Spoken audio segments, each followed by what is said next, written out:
Political science जो है Friday और सैटरडे को आने वाला है, ठीक है, यूनिवर्सिटी ऑफ मेहंदी पे।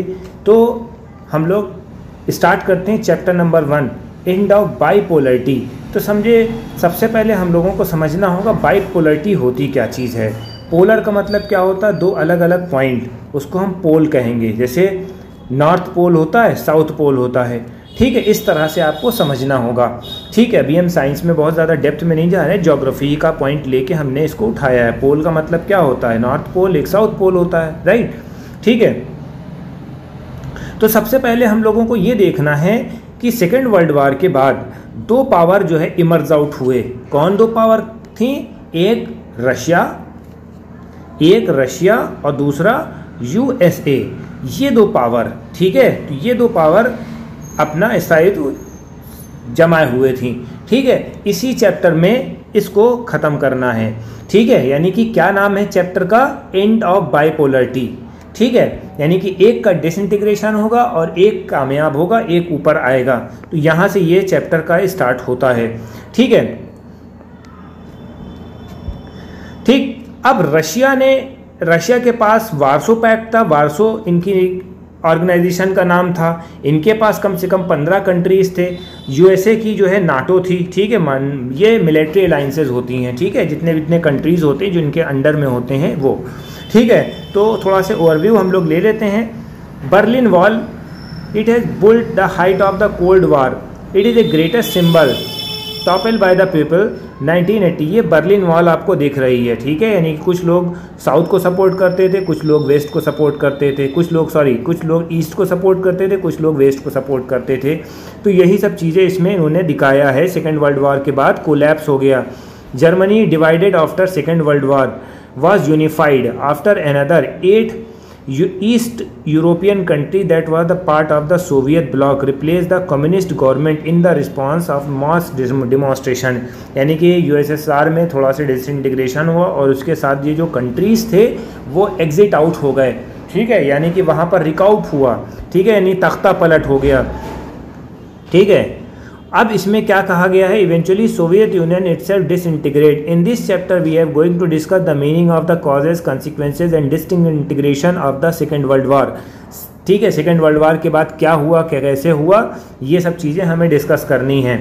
ये इन्होंने बर्लिन वॉल दिखाई है, ये जो सिम्बलाइज करता है, क्या सिम्बलाइज करता है, कैपिटलिस्ट और कम्युनिस्ट। अब हम समझते हैं भैया कैपिटलिस्ट क्या होता है, कम्युनिस्ट क्या होता है। भाई कैपिटलिस्ट इकनॉमी क्या होती है, जो यूएसए फॉलो करती थी, इसमें जो है प्रॉफिट को ज़्यादा इम्पोर्टेंस दी जाती थी, ठीक है। वहाँ पर नई नई चीज़ें रिसर्च होती थी। कम्युनिस्ट में इस तरह का नहीं था।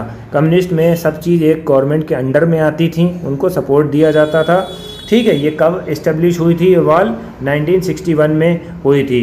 कितने किलोमीटर की थी, 150 किलोमीटर की थी। 28 साल तक ये खड़ी रही, ठीक है। नवंबर 1989 में इसको गिरा दिया गया, ठीक है।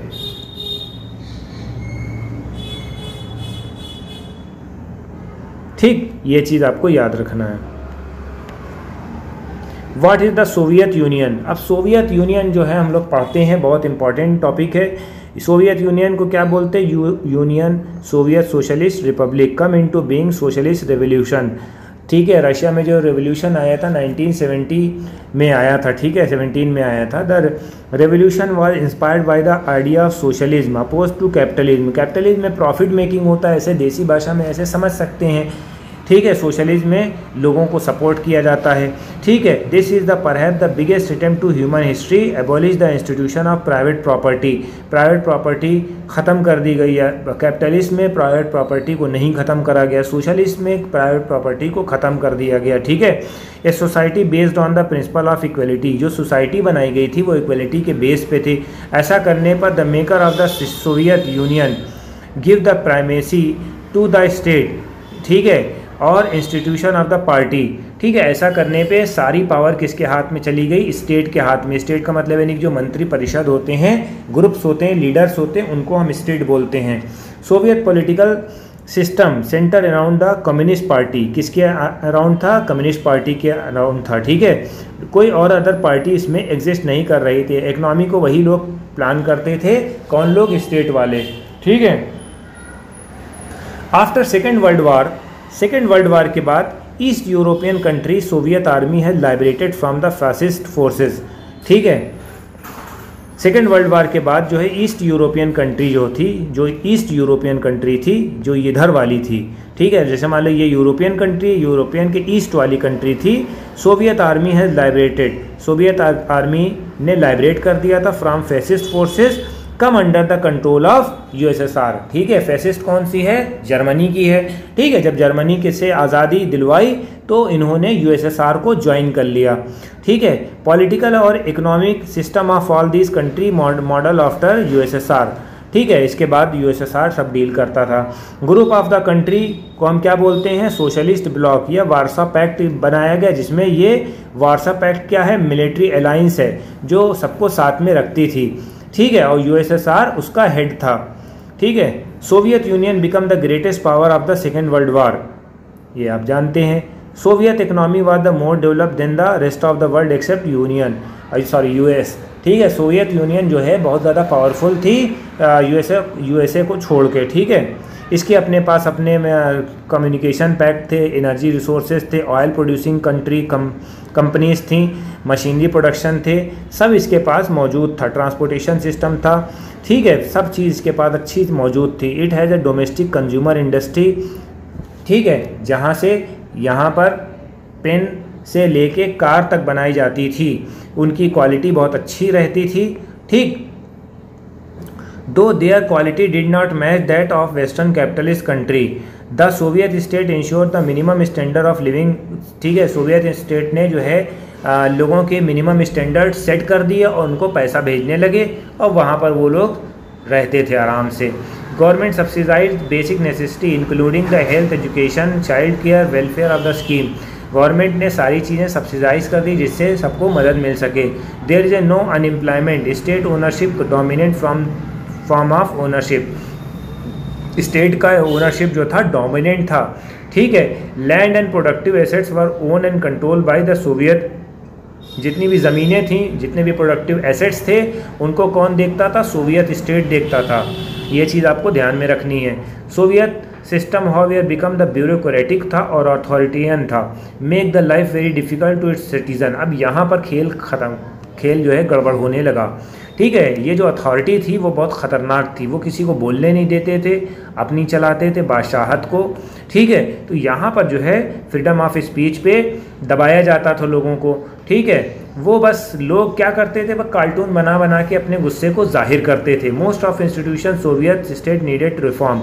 अब यहाँ पर खेल शुरू हो गया रिफॉर्म मूवमेंट का। One of the party system represented by the communist party union, tight control over all institution was unaccountable to the people. ठीक है, जवाबदेही नहीं होती थी। ठीक है, अनअकाउंटेबल रहता था पीपल के लिए, सबको दबा के रखा जाता था, कस के रखा जाता, तो कोई गलत करेगा तो उसे सज़ा मिलेगी, ये कंसेप्ट था। Party refuse to recognise are the people of the 15 different republic that form Soviet Union to manage their own affair including the cultural affair. ठीक है, यानी कि बहुत ज़्यादा मुश्किल भी उठानी पड़ती थी। बहुत से ऐसे कंट्रीज़ थे जिनके अपने अपने कल्चर थे, फिर भी वो अपने कल्चर को फॉलो नहीं कर पाते थे। ठीक है, although on paper Russia was only 15 republic together constitute the USSR। ठीक है, reality of Russia dominate everything, Russia जो है इन सब में डोमिनेट करता था। ठीक है, and people all other country fail the neglected और ऑफन सप्रेस। जो दूसरे कंट्री के लोग थे वो अपने आप को सप्रेस करते थे, नेग्लेक्टेड समझते थे। तो यहाँ पर ये बातें हो गई हैं। In the arm race Soviet Union manage to match the US time to time but the great cost.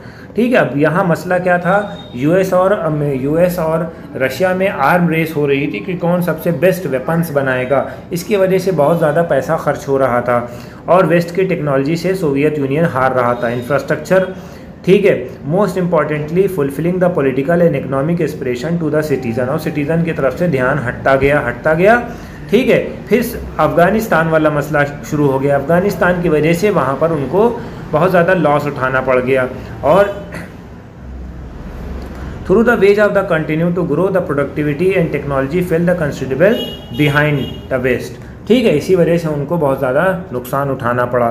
Food जो है सप्लाई इंपोर्ट होने लगा, बढ़ने लगा। ठीक है, इस तरह से जो है यहाँ पर 1970 तक आते आते यहाँ पर मुश्किलें खड़ी हो गई। तो आज हमारा पहला लेक्चर है, ये थोड़ा से हमने एज ए जो है इंट्रोडक्शन पार्ट हमने पढ़ाया। अब इसका नेक्स्ट पार्ट कल आने वाला है, फ्राइडे और सैटरडे हमारा पॉलिटी होगा। इसको आप देखिए और ज़्यादा से ज़्यादा शेयर करिए। Thank you.